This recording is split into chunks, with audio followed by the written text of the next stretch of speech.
വീട്ടിലെ പറമ്പിൽ എവിടെ നോക്കിയാലും കിട്ടുന്ന ഈ കുഞ്ഞനില കറിവേപ്പില, ഇത് നമുക്ക് അന്യനാട്ടിൽ വരുമ്പോഴത്തേക്കും കിട്ടാനും പാടാണ്, ഫ്രഷായിട്ട് സൂക്ഷിച്ച് വയ്ക്കാനും പാടാണ്. ഫ്രിഡ്ജിൽ വെച്ചാലും അത് അഴുകിപ്പോകും അല്ലെങ്കിൽ വാടിപ്പോകും.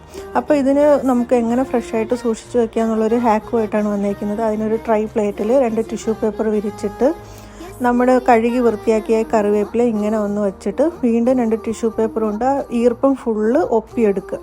നന്നായിട്ട് ഡ്രൈ ആക്കാൻ ശ്രമിക്കുക. അപ്പോൾ ഇത് നമ്മൾ മുമ്പ് സൂക്ഷിച്ച് വെച്ച കറിവേപ്പിലയാണ്. അതെടുത്ത് മാറ്റിയിട്ട് ആ സെയിം പാത്രത്തിൽ തന്നെ 2 ലെയർ ടിഷ്യൂ പേപ്പർ വിരിച്ചിട്ട് നമ്മുടെ ഈ നമ്മൾ ഈർപ്പം ഒപ്പിയെടുത്ത ഈ കറിവേപ്പില അതിലേക്ക് ഇട്ടിട്ട് വീണ്ടും 2 ടിഷ്യൂ പേപ്പർ കൊണ്ട് കവർ ചെയ്ത് വയ്ക്കുക.